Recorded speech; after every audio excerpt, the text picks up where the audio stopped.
Hi, my name is Bither. I'm the curator for performing arts here at the Walker Art Center, and it's a great privilege to have Ligia Lewis here, director, choreographer, performance, dance maker, visual artist, and dancer. And we are thrilled to, tomorrow night, open here in Minneapolis a Plot of Scandal, a work that we helped co-commission. And I'd love to welcome, by the way. Thank you so much. It's great to have you back. Pleasure to be, You know, any artwork starts with a seed of an idea, a question, a point of inspiration. Absolutely. I wondered what those kernels were for a Plot of Scandal for you, and how long ago that was. Yeah, great.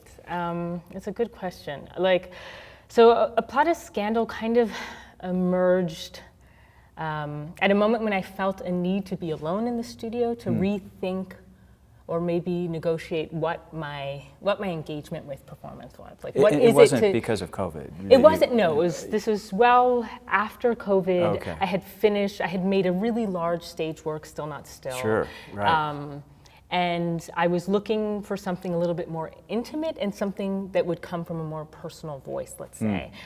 So I was experimenting with different forms of abstraction. I thought, why not take a look at the self and negotiate how I place my subjectivity in at this moment, at this time, as a critical way for me to look at what a biographical work might look like, right, or what you know. Oh. And so this wasn't. It was So I had always kind of avoided that in some ways, Sure. as because I was always kind of weary of a certain maybe centering of my own subjectivity without being in relation to others. So Right. I've always been thinking in terms of choreographically how to develop work through this idea of a kind of hyper-relationality with multiple subjects. Right. And my just critical engagement with kind of collective action and what can happen in a kind of dynamic gathering. So then to come back to the When self. you say collective action, you mean Yeah. societally, like in terms of, say, rebellion, or do you mean artistically? Or with a artistically, company? in terms of company work, just as a Sure. practice Right. to put. Right. But then, this opportunity to just be alone again in the studio and to just kind of listen to what's there. What does this body hold? What is the mess of this thing we call a body, right? Yes. And how do I attend to it? And I was spending a lot of time in this village, Theostira, which is one of the kind of important geographic sites from which this piece departs, and it's I was there in the Dominican Republic. In the Dominican Republic, in the southern part of the Dominican Republic, in the region San Cristobal, and I was visiting family, so I still have family there, and one day there was a group of men that came and were starting to interrogate people in the village to find their papers for their right. To basically to say this is your property, right? Right. And a lot of people in this particular part of the Dominican Republic don't have papers, or not, Right. and have arrived at acquiring this land through other means Sure. than through Right. Working the legal, land and- exactly. yeah, right. So this immediately, and this is like a poor, it's a poor enclave. It's a very already very precarious. So Right. it's not one of the more popular destinations within the island, right? Right. It's and so when I became immediately confronted with this kind of concern, like, oh, how perverse is this? Yeah, That this, right. that the possibility that the people that have lived here For generations. Yeah. potentially will get kicked out. And now this is not Right. like a unique phenomenon. Obviously, Right. coming back to the United States, staying in Brooklyn, Yeah, and right. like the conditions of Black and brown life there, and just the precarity, like Black folks getting pushed out further and further away from neighborhoods that they developed, basically. It reminds me, too, of after Katrina in New Orleans, a lot of the multi-generation Black families didn't have the deeds to the lands that were flooded out, so therefore couldn't reclaim the places that their families had lived for a century plus. Yeah, of course. So this is something that is particularly intensified in across the Americas, Right. but it's not unique, right? Yeah. This is just a condition that we know in late, capitalism, right? Right. And just that these continued forms of dispossession that are normalized, that we just like. Right.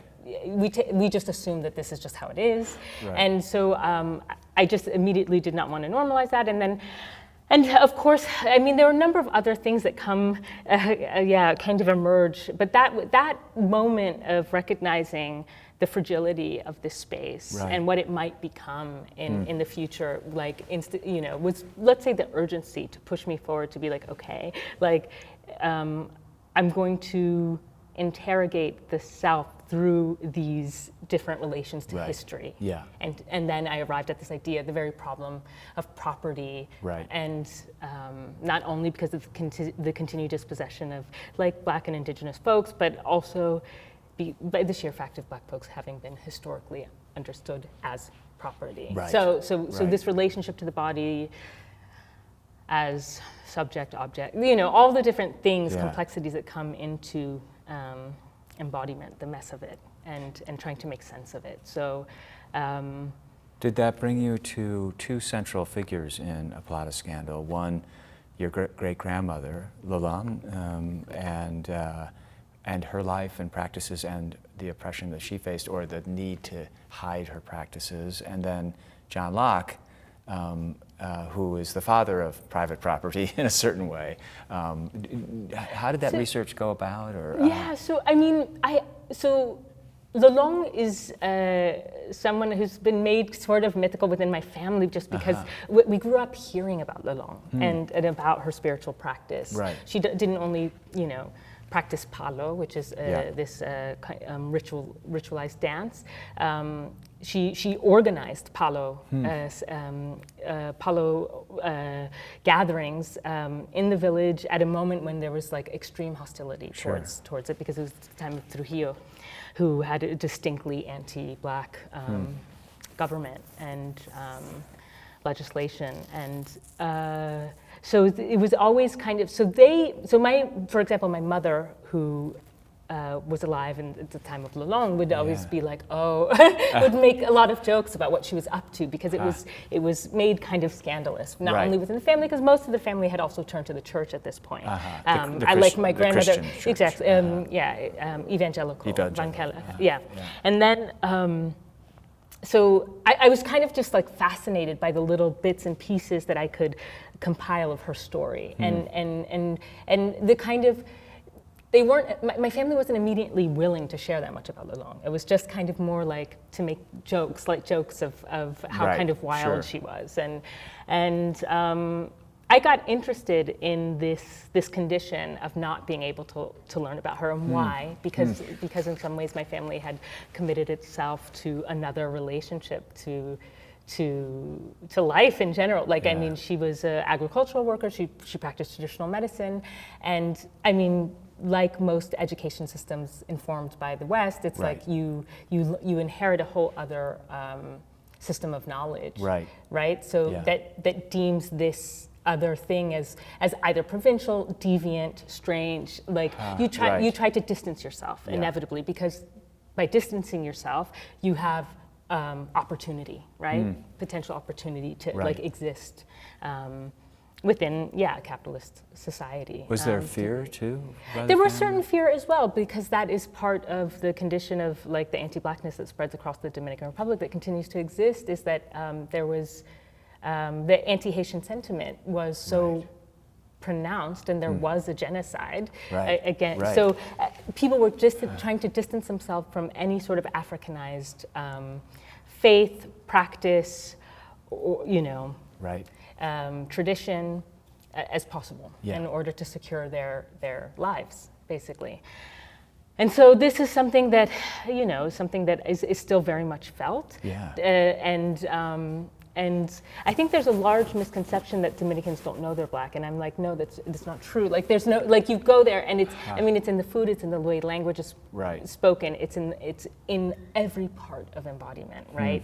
It's just somehow been obscured by way of what was possible to talk about, right, So right. it exists. It permeates a space. Like Dios Tira is a Right. Black enclave, right? Undeniably.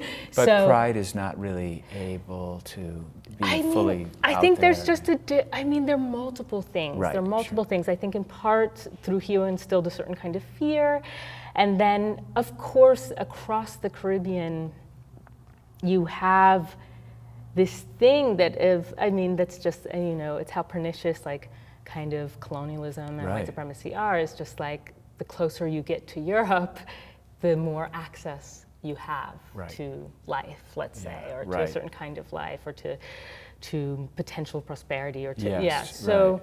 so this is just something that I think is so inherent within the context across the Caribbean. Sure.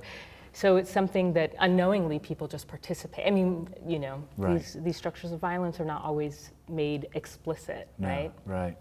So, so then I of course wanted to interrogate myself and like my own desire, interest in like feeling like that my work has a tendency towards, or a provocation towards rebellion, or towards right. a kind of a potential of reorganizing systems of power. Yeah.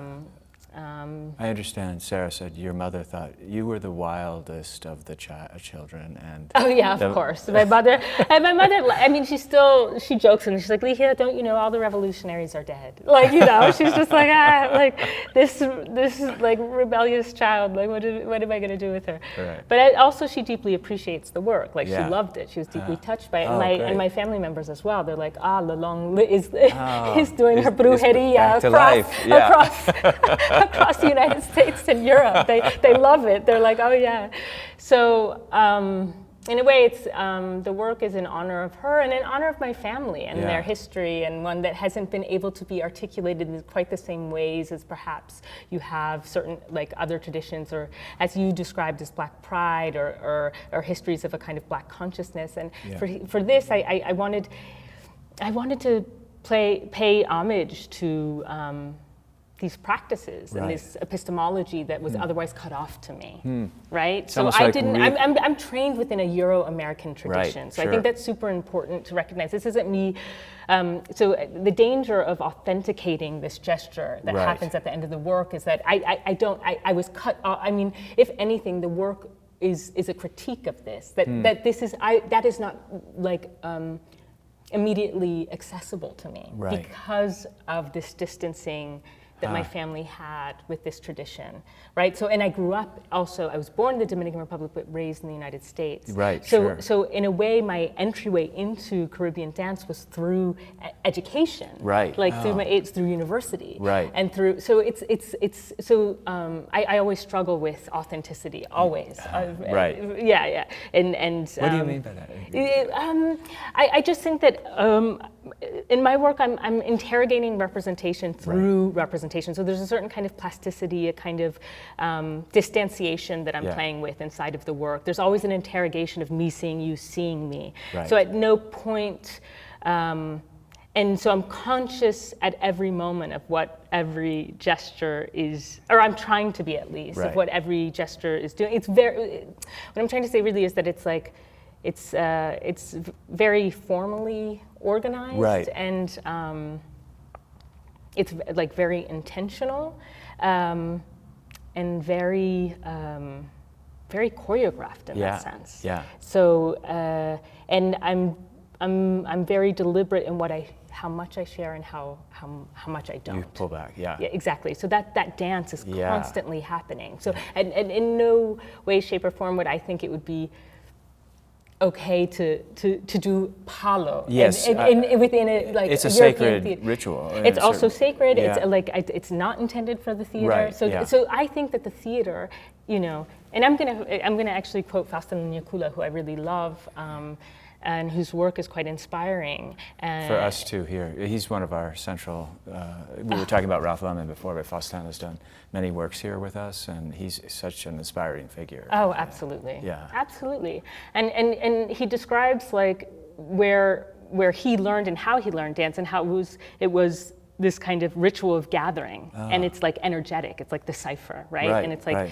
it's like so much about energies, and he describes when he comes onto the stage, he's like, okay, like the circle is cut in half, it's broken, Right, so like right. the other half is here, Yes. and now we have the stage here. The proscenium is a very Western like, it's a very idea, absolutely. and, yeah, right. But despite that, he's like, okay, what is my responsibility then? To bring the circle back together but using the theatrical apparatus in which he's trained in and quite masterful in using, right? Yeah. So not to get too romantic about this tradition, as if another ritual couldn't happen within the frame of the theater. And I use the theatrical apparatus very deliberately, and I mean it's very visually. It's very spectacular imagistic. in a certain way. It is. It's very playful. Not in a negative way. I mean, playful. It's very playful. I traverse across many different themes. It's episodic. There's a prelude. There's like chapter 1, 2, 3. Yeah. And so I'm using a lot of kind of, traditionally like, narrative structures to play with inside of the work. In fact, they're divided into plots, and John Yeah. Locke being one of them, the father of describes the father of capitalism, but introduces this idea of life, liberty, and property. Yes. And that man has dominion over all land. Right. And that concept, which is so when it's central to the universal. Constitution. They happen to replace pursuit of happiness for property, but for all intents and purposes, it informed the founding fathers of the U.S., the whole marketplace and capitalism in general. Yeah, absolutely. And this right to property. I mean, the United States. It's like so obvious. Like it's almost. It makes a lot of sense that this idea or this obsession with property ownership. That it offers a kind of authority over others. I mean, it's just like so deeply ingrained in as I described, in the soil of the United States, and then who was cut off from that, right? So these ideas are being articulated at a moment that the transatlantic slave trade is well intact. Right. It's not that John Locke didn't know that was happening. He was benefiting from it. There are. I mean, and this is argued, but we did do some research and came across the fact that he was a beneficiary indirectly. Like he was in. I mean, there were a lot of investments in transatlantic. I mean, a lot of people got crazy wealthy, and nations as well. Right. So at the moment when he's writing about liberty, so it's obviously, so I'm like interrogating this kind of universal logic that does not apply. Like, so I'm making work in Europe, right? This is like, which is its own whole frame. Which is completely. So I'm constantly interrogating this idea of the universal versus the particular, and it's always that my narrative is always particular, but I always want to, being raced black, her, like so. I always want to play against these kinds of notions of my particularity when I'm like, but it, John, why not make, you're also very particular, depending on one's perspective, right? So when you say you mean the audience or the audience, and I obviously I'm working within a European context predominantly, and even when I come to the United States, but this is not unique. We know that it's I know more or less the kind of general kind of public that is emerging. Of course, publics are changing, and there's a lot of effort in that, but there is an overwhelming homogeneity to our publics, and that's work that we have to continue to do and to kind of break open and interrogate why that is, and so this work is a kind of there's certainly an antagonism side of the work, and just in the ways in which certain forms of power just have been normalized, certain conditions, like we just, the Dominican Republic is such a popular destination, and then you go and locals don't have access to their own beaches, whereas Europeans are sunbathed. I mean, and this normalizing of Black and brown people always being service, and it's just like it's just things that we take for that. Well, I don't take for granted, but certainly I think that are certainly normalized in society. So I just wanted to interrogate these things that a little bit more, right? And particularly in Europe, because I think it's very easy to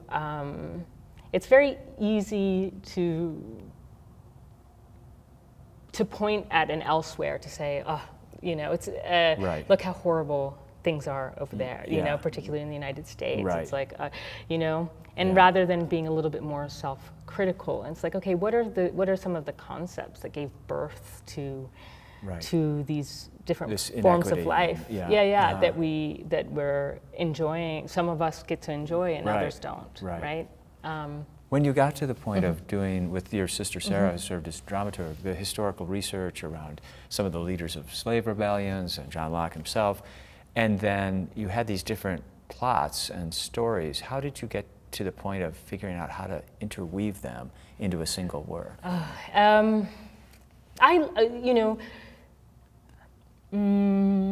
I tend to work disparately across, like trying to traverse like different themes or elements, or working very associatively when I develop work in general. So very early in the process, like I was, you know, John Locke appeared relatively early. It was one of the first plots that I developed, and I was like, who would John Locke be in the present? And so, and I had to think of Harry Styles. Like, the good, like the sexy white liberal man that's you know, like I was like, got of all course, the privilege in the world. Completely. It is just like as everyone's somehow seduced by it, and he speaks for everyone and whatever. And so when does Harry appear in the? It's actually so I use Wild Thing instead, but I did enjoy spending a lot of time kind of studying Harry Styles and watching videos of his very charismatic performances. He does a version of Wild Thing? Or? He doesn't. Oh, he doesn't. okay, I used Wild Thing just obviously what it signifies inside. It's very intense. One of the more intense moments inside of the piece. Yeah. But in terms of embodiment, or just the pleasure of you know this amount of space this person takes, and you know. So I was just like, so I got you know, and then.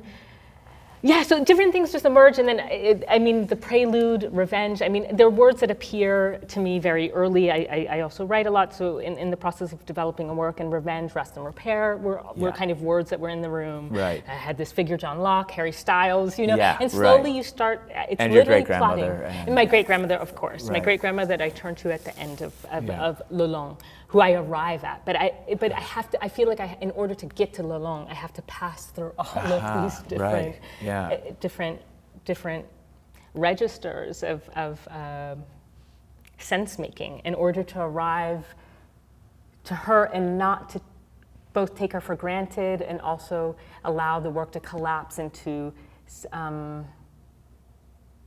something like either like a kind of nostalgia or a kind of biocentrism, or a kind of, I don't know, I feel like I have to stay as prismatic as possible in order for Le Long to potentially appear. Right? So I'm always kind of invoking her, but she doesn't necessarily appear, right? So she's always kind of present, and by way of the prelude, and then I return at the end. I don't want to give anything away, but this cathartic, explosive ending, where in many ways you physicalize the idea of uprooting what the Western culture is standing on, based on, and reclaiming the land in a certain way, but. Well, I don't know if reclaiming is even the word. It's more, you know, because I think I really like to trouble this idea. I want to stay with the mess of property and the trouble of it. Yeah. Like what happens when then property's embedded in the soil suddenly, and we can't undo that. We can't undo centuries of in making good on that, right? So it's not something that you immediately unlearn. We're we're kind of trapped in this system. And so I mean, I try not to be too romantic with what these gestures mean, right? But certainly, like, you know, it's a very seductive floor. The original floor is actually copper, and this one is now is vinyl on the occasion of the walker. But it's very it's very beautiful, and it's like, okay, what, I'd like to think, and this is something that Malondi Zondi has said to me on a number of occasions, a very brilliant scholar and artist, has described like, he's like, you don't have to recuperate anything. Like, what Right. if you were to just like, what happens if we just were to try to, imagine something otherwise, or A different or way. like a whole, and what would that require? So what Right. would that require to exist in a totally other system? Right. I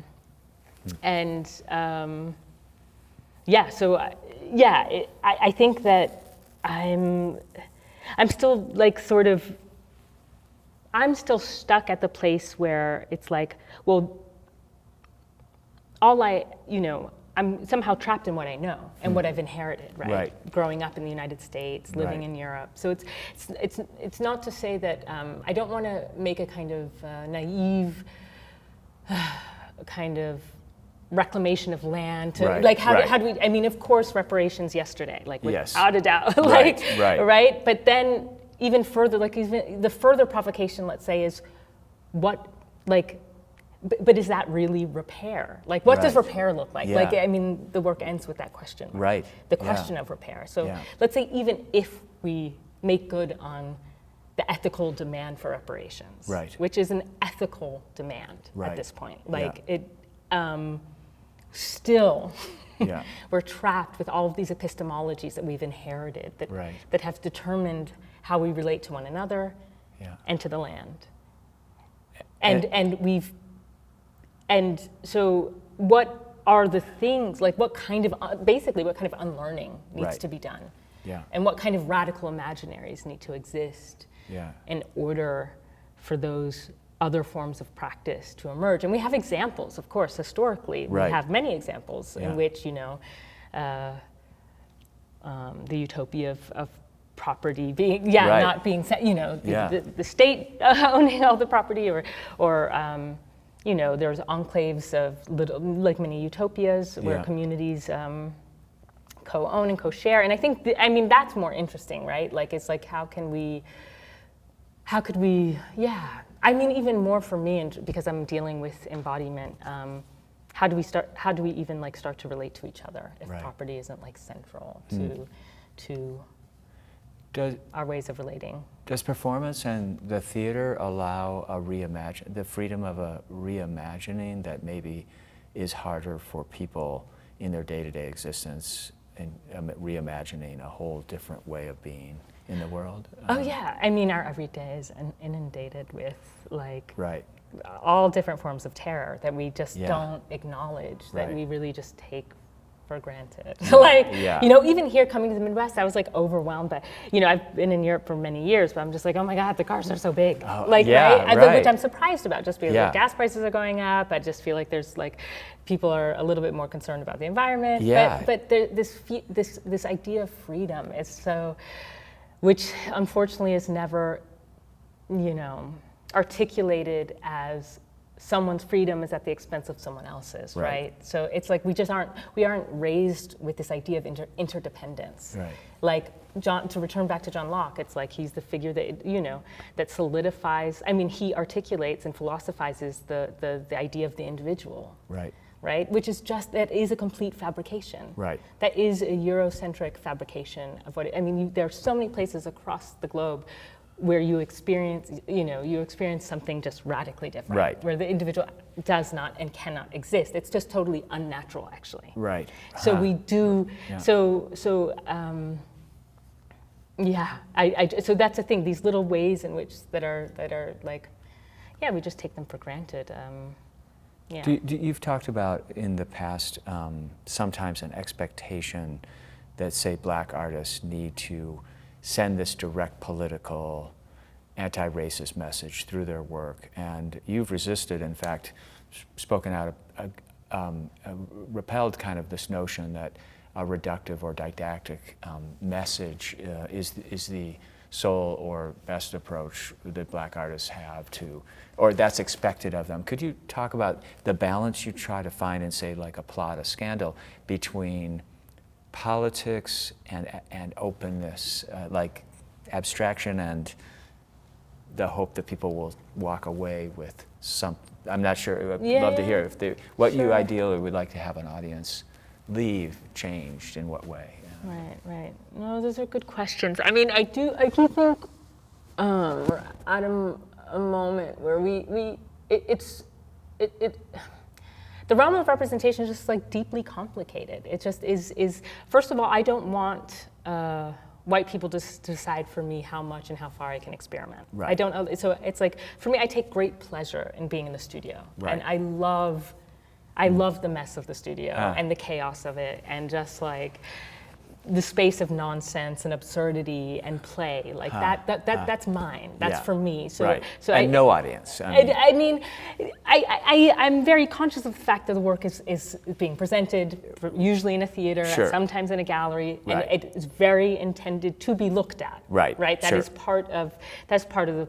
But the studio is your space. But the studio, it's my space, and it's also space for me to like reflect on what I think needs to be articulated, what needs to be said, and how, and how I'm going to do it. And I've just always tried to resist this kind of reduction that's always projected onto to my body, especially. Like, it's just like that. It's just such a miss. It happens often in Europe too. It's just like that we're not capable of like different forms of abstraction or different form. It's just like. In some ways, to interrogate the mess that we're in, I do think like these different levels of abstraction are necessary. I mean, I often describe my work as a process of figuring and disfiguring the body, and looking at how history has basically disfigured Black bodies, and kind of wrestling with that history. Right. And so my work is very processual, let's say. And this is a way for me to attend to the body in its porousness, right? In all the mess of it. So I mean, I described in this conversation with Sarah that I'm as much maybe Lalonde as I am John Locke. If not more John Locke than Lalonde. I mean, like I'm raised, that's what, these are the we are very much a product of the societies that we're raised in, and despite that, I'm consistently trying to find different forms of resistance. Right. But by no means does that, I just think that we can have more complicated relationships to history. Right. That history is rich and complicated. So is the body and our understanding of the body. Right. And so I just try to really allow myself to explore as much as possible and to be inspired by many, many things, and I don't have to always know the root of it, right? I'm not even, And how do you feel about, is it frustrating at all ever if, say you perform a plot of Scandal and then talk with audiences after, if they don't seem to have gotten it or are seeking out their interpretations of certain things that happen in the performance might not have been yours, or how does that? I allow for people to have their experience, right? Like I have to be respectful and of the people that come and take time to watch the things that I'm doing, right? So, and I also want to give people the benefit of the doubt, and I think that sometimes, particularly with my work, it's like I think people, it might not come to them immediately, which is preferred. Right. Like I also, when I'm directing and I'm outside and I'm watching a work, I allow intuition to really guide me, and that I don't have to fully understand why, but I trust the thing and I stay with it, and I allow for myself to stay curious with the thing, and so I would like my audience to do the same, to sit with these images, or to sit with the feeling and the affective register that this body is like traversing, and to, Is that also your use of physical narration as a system by which you can depend on the body to kind of help lead you, if that's correct? So I work against the kind of organicity, if that's a word, to the body. So I am interested in the kind of fleshiness of the body, but I usually transpose that onto the stage. And to sound, and like to try to create these like really resonant images. Right. And in terms of performativity, this space of physical narration it gives a kind of primacy to the body that maintains a kind of intense relationality. I can't describe it. It's just constantly being aware that this is not private, right? So despite the fact that there are some psychic components to it and it is a personal story, right? This is there's a kind of always, I hope that their intimacy you arrive at a kind of intimacy, but it's not immediate. Right. It's like, it takes time. And from an audience perspective, there's that wonderful push-pull of seduction, both orally and physically, and the beautiful lighting design, and there's just this theater of seduction, or the seduction of theater, and a sense of distancing and repelling, and the push-pull that you kind of go through the journey with you on. A friend described it in the studio like, you're like a hostile host. I'm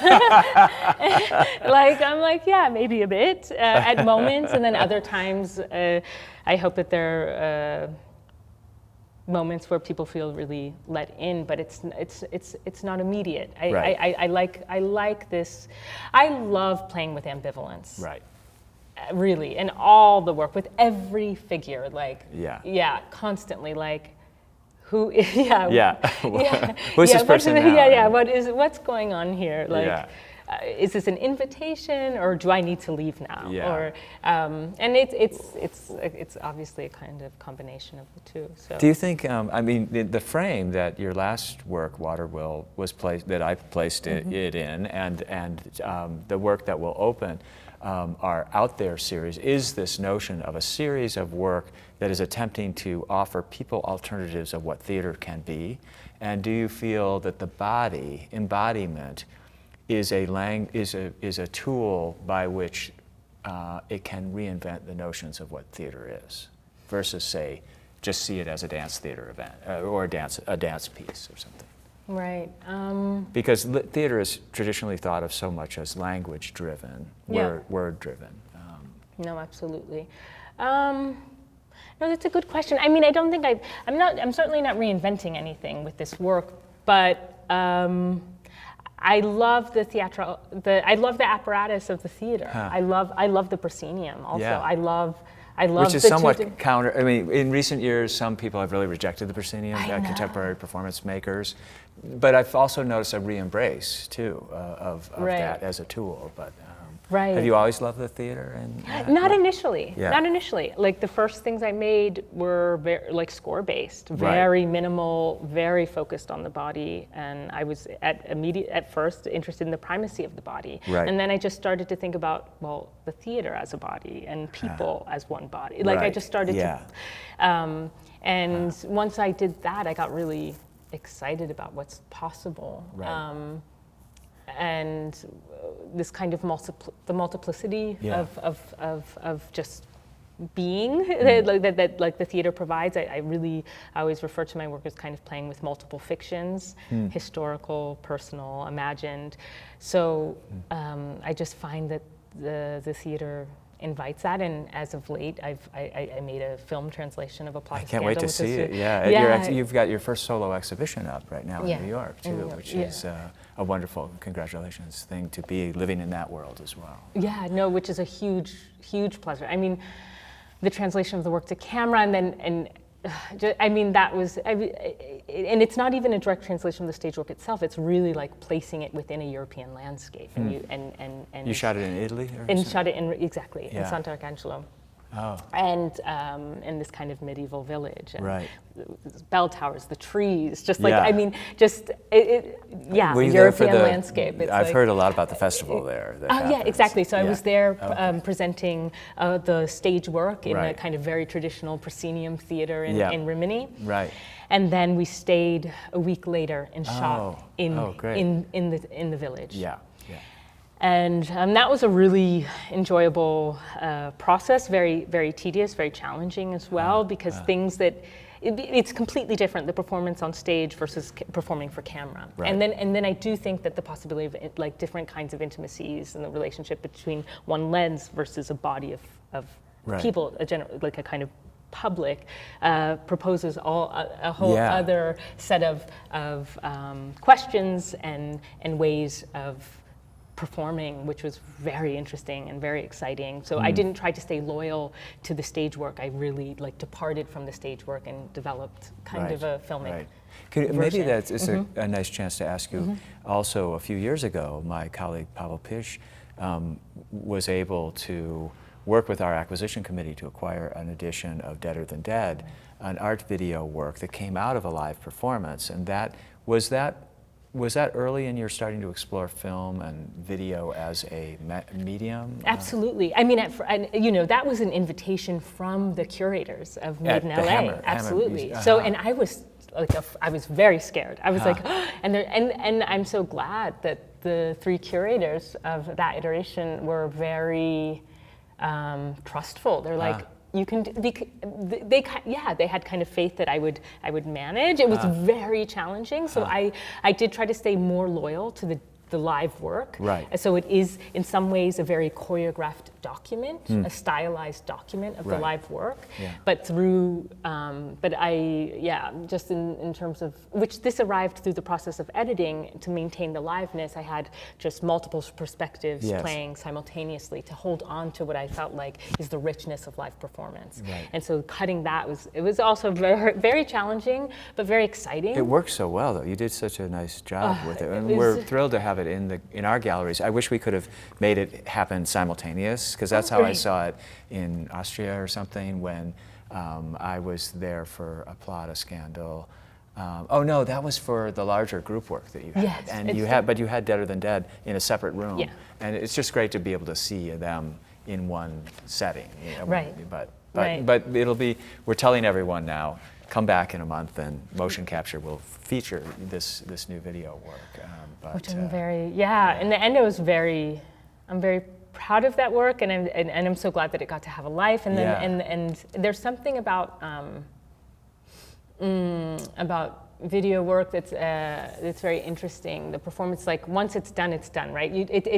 And that's kind of refreshing. Yeah. After having toured like 5 stage works for the last 10 years or whatever, right. being busy with keeping this thing alive. Do you, like a Plata scandal, do you keep making change? It's done. It's been done for a while, right? Yeah. It's done. But you still have to perform it. Yeah, of course. You still have to perform it. But what's interesting is I don't think people realize this, but all of my work is hyperset. So that because by doing that, it allows for a lot of play in the live performance. Do you think people imagine you're improvising a certain amount within the? In the stage works, people think that we don't realize, unless they come back again, realize that it's hyperset. How scored it is. It's like fully set. Yeah, even. right. Like it starts as scores for like the early investigations. Right. But that once the work meets the stage, it is fully set. We repeat, and all the performers know that. We just repetition is our best friend. Yeah. And because it allows for so much possibility when we play the work live. Right. Yeah. Well, I'm going to go back just for a second, and then we'll wrap up soon. But thinking about these words of revenge, rest, repair, it's been an incredibly traumatic, tumultuous time in our cultures at large. But here in Minneapolis, with the killing of George Floyd 4 years ago, and the ensuing trauma, particularly for BIPOC communities, Black communities, I wondered, in thinking about setting and also the continued political stresses of our time, as we see some aspects slipping back, those words, do they mean something even more than what you originally maybe intended? Or how do you think about trauma on a societal level, and this notion of this history you're kind of telling through the work, but notions of rest and repair? Yeah, no, it's a very, very good question.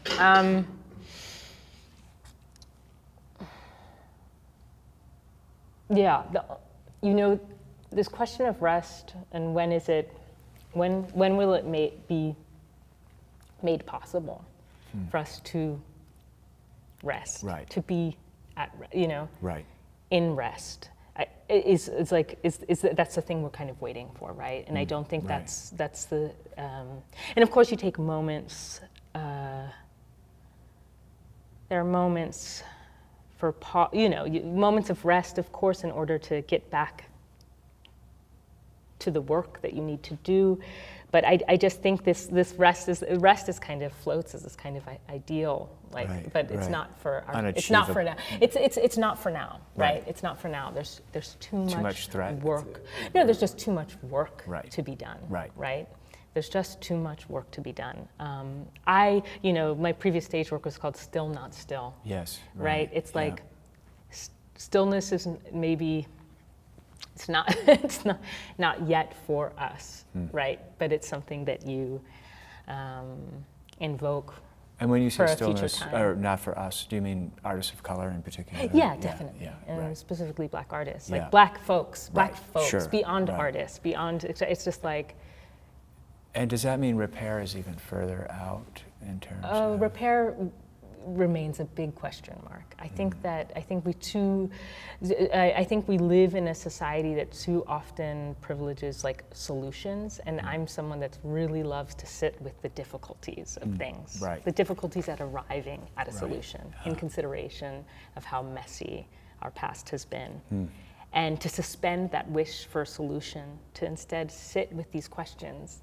Because by sitting Right. with them long enough, I think we allow ourselves to not jump to conclusions or to certain certainties, and allow for us to be to listen more, Right. to be in the space of listening, and for waiting for that potential moment of collective action where we actually do solidify a radical transformation of the social order. Right. Like, and I don't, but we have to be able to listen when that, but you know what I mean? Like, Yeah. when is it happening? And so by having it even in neon on stage along with rest, or having it present in that way, is it kind of a kind of dreamscape, or a sort of a distant future hope that someday perhaps those words were incorporated Rest, quite repair, prominently. yeah, And, absolutely. I mean, revenge is more like, Yeah. it's like this negative affect that I allow to exist alongside the possibility of rest. Right. And that's so often our politics tend to kind of cleanse the less enjoyable parts of political engagement and movements, Right. and I think there needs to be space for the mess of these kind of more negative affects and Right. disappointments and disillusionments, Yeah. and we all know the process of decolonization is not easy, Right. and is not without certain forms of. And we see this backlash and this This is this we all know, and this is just a kind of part of the cycles of violence. It's like right. because equity is, we're just so far away Right. from that. There's so like it's a long process of unlearning. I Right. think that needs to be done. But no, rest, I would argue, is something that I'm invoking. I hope for. I would love for it to be a near future. I know it won't be, but Right. why not dream a little? Yeah. My last question for you is, with this wonderful exhibition that you had and just a recent retrospective at the Hebel Theater in Berlin of 5 or 6 of your past works, people got to see over a short period, has this given you a kind of mid-career moment to be thinking back as all you've accomplished and the works you've created, as well as then prompting thinking ahead and what you may be wanting to do in the future? Revisiting older work. It's interesting because I was able to just acknowledge how obsessive I've been with these themes that seem to haunt me still. Yeah, right. It's like, and I had some friends that came and they saw everything. They're like, oh, girl, you need the rest. You need to rest. Or when will you, when will you, it's like so dark, it's so heavy, it's so, it's a lot to kind of carry in some ways. And I've tried to think about maybe more hopeful, let's say, for lack of a better term, gestures or what might be possible.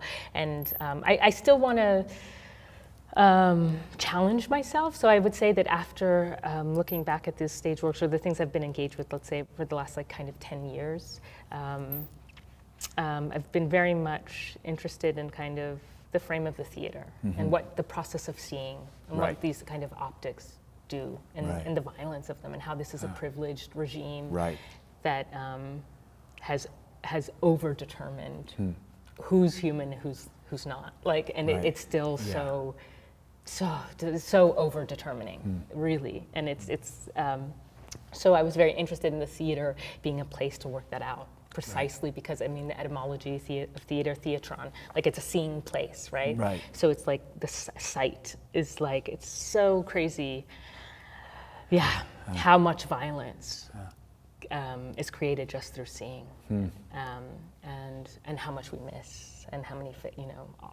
just the level, all the different degrees and the mess of projection and fantasy, like all the racial myths and fantasies, like to like unmoor that has been like exhausting, and it continues to be a thing that I question every time I go into space, into the studio, or every time I think about making work for theater. And now I am interested in testing other sites or developing other formats. Like I have some projects in mind, like based on conversation, like potentially making a work through like one long thread of conversations that get passed on.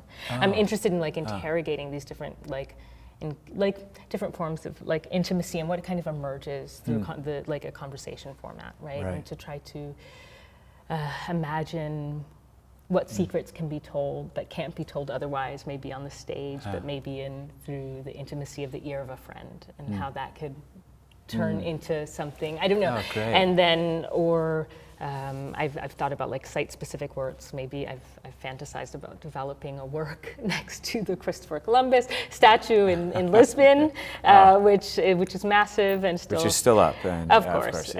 So, I mean, so... And I thought you may be thinking a little bit about the genre of opera.